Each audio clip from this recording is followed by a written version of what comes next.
Halo adik-adik, gimana nih kabarnya hari ini? Semoga dalam keadaan sehat dan dalam kondisi yang baik-baik saja ya. Kembali lagi bersama kami di channel Kapur Education. Belajar itu menyenangkan.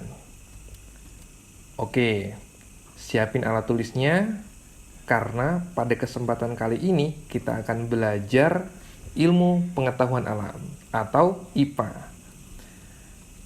Tahu nggak adik-adik? Seluruh aktivitas yang kita lakukan dalam kehidupan sehari-hari itu ada yang mengatur. Diatur dengan rapi oleh sebuah sistem yang ada dalam tubuh kita, yaitu sistem koordinasi atau sistem saraf. Ya, mulai dari berpikir, baca buku, sampai dengan angkat galon. Nah, ini semua diatur oleh sistem saraf. Wah, keren ya sistem saraf itu. Sistem saraf mengatur dan memberikan perintah kepada otot-otot kita untuk bergerak sesuai dengan kehendak kita. Misalnya nih, kayak kita mau ngambil botol air minum untuk minum. Jadi, sistem saraf itu akan memerintahkan otot kita untuk, khususnya di otot tangan kita ya, untuk bergerak mengambil atau mengangkat botol air minum itu.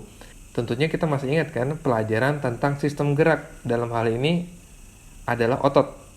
Jadi otot itu kan ada yang bekerja secara sadar atau di bawah perintah kita, dan juga ada otot yang bekerja secara tidak sadar atau tidak perlu kita suruh, dia bekerja secara sendirinya. Namun kedua jenis otot itu ternyata di bawah kendali dari sistem saraf. Wah, keren banget nih sistem saraf. Jadi sebenarnya sistem saraf itu apa sih? Sistem saraf merupakan jaringan kompleks yang memiliki peran sangat penting untuk mengatur setiap kegiatan dalam tubuh. Beberapa fungsi sistem saraf yang sering kita dengar yaitu seperti berpikir, ya, untuk melihat, bergerak, hingga mengatur berbagai kerja organ tubuh. Nah, seperti kerja paru-paru, jantung, terus apa lagi nih yang organ-organ dalam tubuhnya kita yang bekerja itu secara tidak sadar atau di bawah atau di luar kendali kita ya, atau bekerja tidak perlu kita suruh. Nah, itu semua di bawah kendali atau sudah diatur oleh sistem saraf. Jadi kita bersyukur nih, kita juga beruntung memiliki sistem yang sangat canggih dalam tubuh kita, yaitu sistem saraf. Sistem saraf tersusun dari dua jenis sel. Nah, mungkin yang biasa kalian dengar itu yang pertama adalah neuron. Jadi sistem saraf itu mungkin kalau di sekolah atau di mana-mana kalian baca buku atau baca artikel yang sering kalian dengar itu sistem saraf ya cuma neuron. Nah, ternyata sistem saraf itu terbagi jadi dua sel. Nah, neuron dan yang satunya adalah ini mungkin jarang kalian dengar yaitu neuroglia. Nah, padahal neuroglia ini dia memiliki jumlah yang jauh lebih banyak dibandingkan dengan neuron yang ada dalam tubuhnya kita. Ya kan? Mungkin dari kalian sini ada yang baru tahu kan bahwa ternyata kita juga memiliki jenis sistem saraf atau sel saraf bernama neuroglia. Nanti kita cari tahu lebih jauh lagi nih apa sih neuroglia ini. Jadi sebenarnya apa sih yang membedakan antara neuron dengan neuroglia ini? Kalau gitu, ya walaupun mereka ini sama-sama sel saraf, tapi jangan salah, mereka ini memiliki fungsi dan karakter yang berbeda. Nah, oleh karena itu, ya kita bahas satu-satu ya, untuk lebih mengenal lebih dekat apa perbedaan dari neuron dan neuroglia. Mungkin dari teman-teman sekalian juga ada yang belum tahu nih apa itu neuron, nah, apalagi neuroglia, ya kan? Oke. Kita bahas satu-satu. Kita masuk sekarang di neuron. Nah, neuron ini adalah sel-sel dalam sistem saraf kita yang berfungsi untuk mengirim sinyal-sinyal. Maksudnya sinyal-sinyal apa nih? Contohnya seperti tadi nih. Kalau kita ingin bergerak ya, tadi kalau kita misalnya ingin minum. Nah, kalau kita ingin minum, jadi saraf-saraf dalam tubuh kita itu menggerakkan otot-otot di dalam tubuh kita. Tergantung nih, misalnya kita mengambil botol air minum, berarti saraf itu menggerakkan otot di tangan kita ya. Nah, untuk mengangkat botol air minum. Kemudian kita bisa minum. Nah, atau misalnya kalau kita ingin berjalan mengambil sesuatu, berarti saraf itu mengirim sinyal-sinyal ke otot kaki kita untuk berjalan maju ke depan. Jadi seperti itu.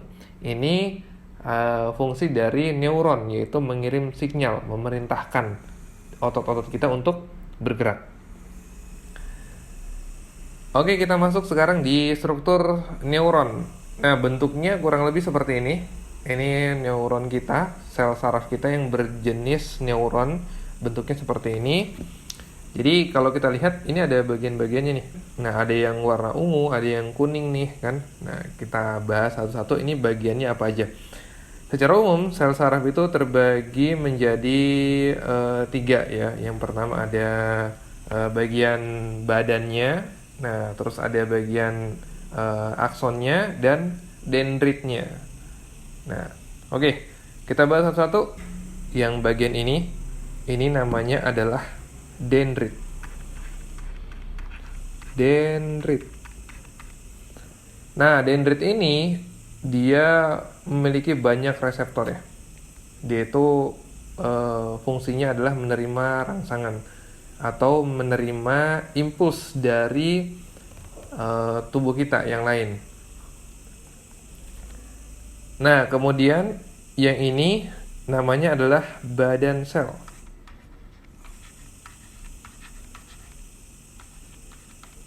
Ya, badan sel saraf. Nah, seperti layaknya sel-sel pada umumnya, pasti memiliki inti sel. Nah, jadi inti sel saraf itu adalah yang ini. Ini adalah inti sel atau nukleus.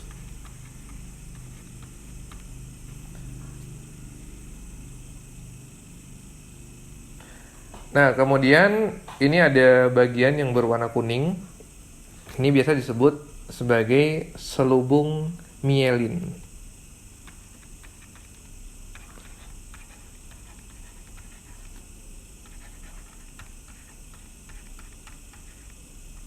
Ya, selubung mielin. Nah, kemudian bagian ini dinamakan sebagai sel sekuan.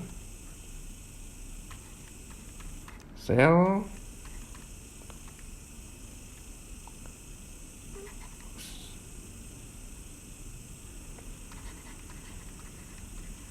ya, sel sekuan, SCHWANN.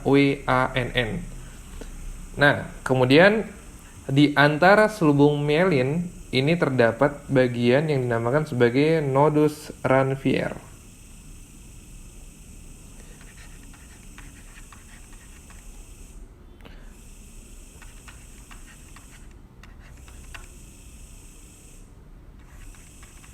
Nodus Ranvier. Nah, bagian ini dinamakan sebagai daerah sinapsis. Jadi tempat pertemuan antara sel saraf satu dengan sel saraf yang lain. Jadi bagian ini nanti ada juga pertemuan sel saraf satu dengan sel saraf yang lain. Ya, sinapsis.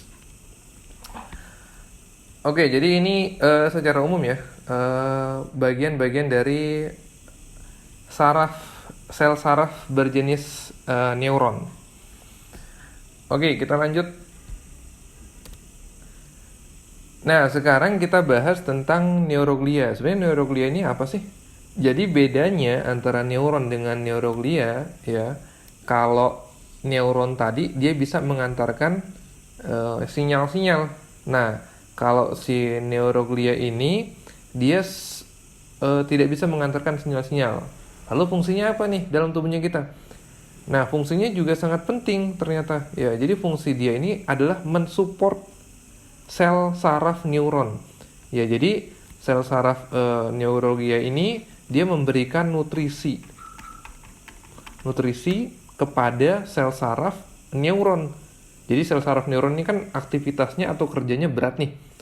Nah, berarti butuh nutrisi gitu kan. Nah, agar dia bisa bergerak gitu. Nah, inilah tugas atau fungsi dari sel saraf neuroglia. Dia memberikan nutrisi kepada neuron agar bisa lebih efektif lagi lebih gesit lagi dalam bergeraknya atau beraktivitasnya. Selain nutrisi juga memberikan oksigen, nah, dan berbagai macam senyawa-senyawa yang dibutuhkan untuk beraktivitas. Jadi bisa dibilang neuroglia ini seperti helper gitulah. Jadi penolong atau pemberi supplier gitu ya untuk sel saraf neuron. Nah, jadi kalau misalnya sel saraf neuroglia ini nggak ada juga, akan repot juga nih. Kinerja dari sel neuron juga tidak akan lebih maksimal ya. Nah, dengan adanya neuroglia ini, maka kerja dari sel saraf neuron akan lebih maksimal lagi. Karena sel saraf neuroglia ini, ya, sel saraf neuroglia ini, yang ini, dia berfungsi untuk memberikan nutrisi kepada sel saraf neuron agar sel saraf neuron lebih aktif atau lebih maksimal lagi dalam menjalankan tugasnya dalam tubuh kita. Oke, sekarang kita lanjut. Neuron dan neuroglia akan tersusun membentuk dua divisi. Jadi, tadi sel saraf atau sistem saraf kita kan disusun dari dua jenis sel ya. Sel neuron dan sel neuroglia, ya kan? Nah, dari dua jenis sel saraf ini akan membentuk dua divisi utama dalam sistem saraf kita. Yaitu yang pertama, sistem saraf pusat. Ini pasti sudah familiar nih, kalian sering dengar. Dan yang kedua adalah sistem saraf tepi. Oke, ada yang tahu bedanya apa? Nah, kalau ada yang belum tahu, kita bahas satu-satu nih. Bedanya apa nih antara sistem saraf pusat dengan sistem saraf tepi? Oke, kita mulai dari yang pertama, sistem saraf pusat. Sistem saraf pusat, seperti sesuai dengan namanya, dia adalah pusat dari segala aktivitas sistem saraf kita, yang berada tepatnya di otak dan sumsum tulang belakang. Nah, jadi otak kita ini kan bentuknya kayak gini nih, ya. Nah, otak kita terbagi dari beberapa bagian. Nah, bagian ini ada namanya otak besar. Otak besar. Nah, atau namanya cerebellum.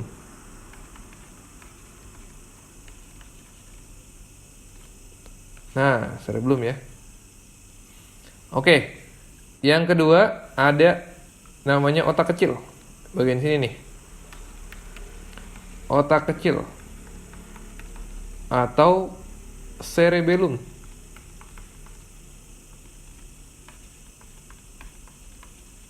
Nah, jadi gini nih, dalam penamaan biologi itu semakin panjang namanya, jadi semakin kecil gitu. Jadi kalau organnya semakin kecil, namanya semakin panjang. Nah, oke, yang selanjutnya ini sumsum tulang belakang.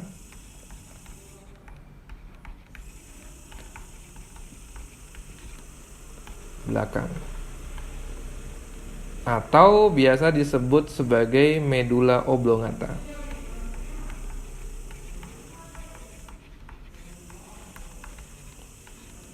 Nah, otak besar ini berfungsi sebagai alat kita untuk berpikir. Kemudian otak kecil dia biasa digunakan atau berfungsi sebagai pusat keseimbangan tubuh.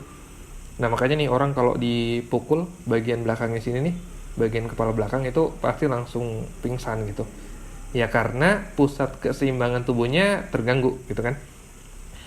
Nah, sumsum tulang belakang ini dia fungsinya adalah mengkoordinir.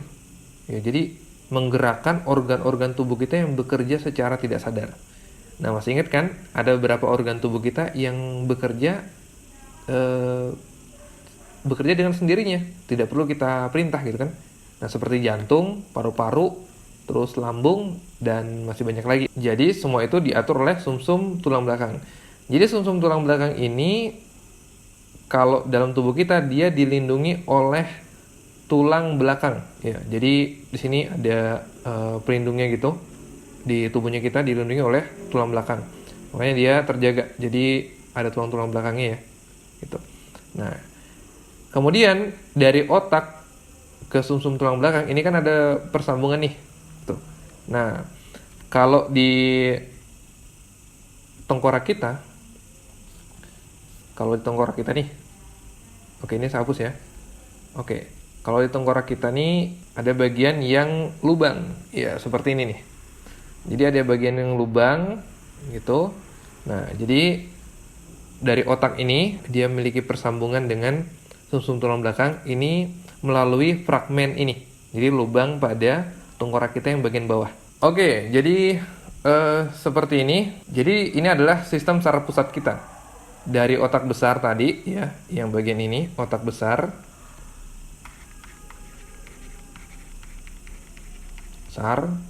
Ini otak kecil.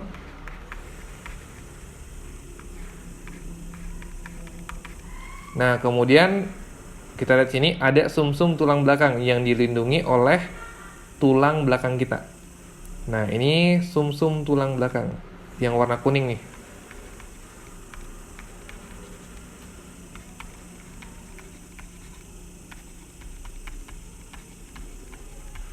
Oke, sumsum tulang belakang. Sumsum tulang belakang ini dilindungi secara langsung oleh tulang belakang kita. Nah, ini adalah sistem saraf pusat kita. Dari otak besar, otak kecil ke sumsum tulang belakang. Nah, di sumsum tulang belakang ini juga memiliki banyak fungsi ya. Selain sebagai pusat sistem saraf kita, banyak terdapat sistem-sistem saraf atau sel-sel saraf di sini. Sumsum tulang belakang juga merupakan tempat terbentuknya sel darah. Nah, kita lanjut sekarang di sistem saraf tepi. Nah, sesuai dengan namanya, karena sistem saraf tepi, jadi tepi berarti sistem saraf tepi merupakan sistem saraf yang bentuknya tidak terkumpul ya, seperti sistem saraf pusat gitu. Kan kalau sistem saraf pusat itu kan dia tempatnya terkumpul. Terkumpul di otak, kan di kepala dan di sumsum tulang belakang gitu. Nah, kalau sistem saraf tepi dia menyebar. Nah, menyebar ke seluruh tubuhnya kita nih, menyebar kan? Nah, dari sini menyebar ke seluruh tubuhnya kita. Nah, sistem saraf tepi ini juga fungsinya sangat vital, sangat penting ya untuk menggerakkan berbagai macam organ dalam tubuhnya kita. Nah, jadi intinya sistem saraf tepi merupakan sistem saraf yang menyebar dalam tubuhnya kita. Berbeda dengan sistem saraf pusat yang dia itu terpusat ya, berkumpul di kepala ataupun di sumsum tulang belakang. Nah, kalau sistem saraf tepi dia menyebar. Dia posisinya menyebar. Nah, tempatnya menyebar ke seluruh tubuh kita. Nah, gunanya untuk apa? Ya untuk mengirimkan sinyal-sinyal ke otot-otot di dalam maupun di bagian-bagian tubuh kita yang lain untuk bergerak. Nah, misalnya nih kita ingin berjalan ke depan, maka otak kita akan memerintahkan sistem saraf yang ada di kaki kita untuk memerintahkan otot kaki kita untuk bergerak. Ya gitu. Oke adik-adik, sekarang kita lanjut ke materi tentang sistem indera kita. Ketika kita berinteraksi dengan benda-benda di sekitar kita, maka kita akan menggunakan alat indera kita. Nah, alat indera kita ini ada 5 jenis ya, 5 macam. Nah, kita bahas satu-satu. Alat indera kita ini ada apa aja. Nah, jadi yang pertama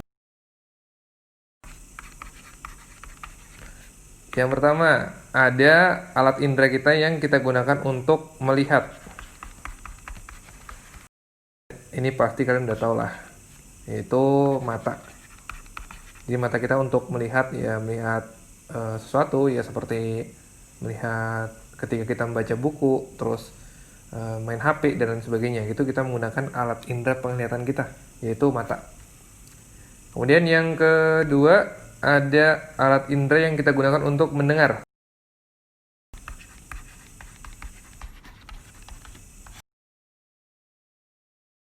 Untuk mendengar kita gunakan telinga. Ya seperti mendengar musik, terus ketika kita berbicara dengan orang, kita pasti menggunakan alat indera pendengaran kita. Kemudian yang ketiga, ada indera yang kita gunakan untuk merasakan berbagai macam jenis rasa, masakan gitu ya. Nah, kayak misalnya kita lagi makan makan mie goreng misalnya. Nah, itu ada pedes-pedesnya, ada manisnya. Nah, itu adalah indera pengecap, yaitu kita gunakan lidah. Nah, kemudian yang keempat yaitu indera yang kita gunakan untuk membedakan aroma. Ya, membedakan aroma atau indera pembau. Jadi kita gunakan hidung. Nah, di sini kita bisa bedakan ada berapa atau berbagai macam aroma yang ada di sekitar kita, seperti aroma yang wangi, terus ada yang busuk gitu. Nah, yang terakhir ada indera yang kita gunakan untuk merasakan misalnya permukaan benda yang kasar atau yang halus. Nah, ini dinamakan sebagai indera peraba. Nah, yaitu kulit. Nah, di sini orang sering salah ini ya, persepsi atau salah, ada kesalahan di sini, yaitu biasanya orang mengatakan hanya mengkhususkan indera peraba itu hanya telapak tangan. Nah, padahal salah nih. Ini adalah suatu hal yang salah ya. Nah, jadi yang benar indera peraba itu seluruh kulit kita. Jadi kulit itu kan ya hampir seluruh tubuh kita ini ditutupi oleh, ya bukan hampir ya, semua anggota tubuh kita itu ditutupi oleh kulit. Jadi semua bagian tubuh kita itu bisa merasakan berbagai macam benda-benda yang kita sentuh. Misalnya nih, kalau ada kecoak gitu di bahu kita, itu kan kita bisa tahu kan, ada sesuatu di bahunya kita. Oke adik-adik, sebenarnya saya mau bahas lebih detail lagi tentang sistem indera, namun sepertinya video ini terlalu panjang. Oleh karena itu, kita akan bahas tentang sistem indera lebih detail lagi di video berikutnya. Oke, jadi sekian dulu pembelajaran kita pada kesempatan kali ini. Jangan lupa like, share, dan subscribe. Dan jangan lupa klik tombol loncengnya supaya kalian bisa mendapatkan video pembelajaran terbaru dari kami secara gratis. Tetap jaga kesehatan agar kita bisa bertemu kembali di pembelajaran berikutnya. Saya Arsul Tinggi, terima kasih.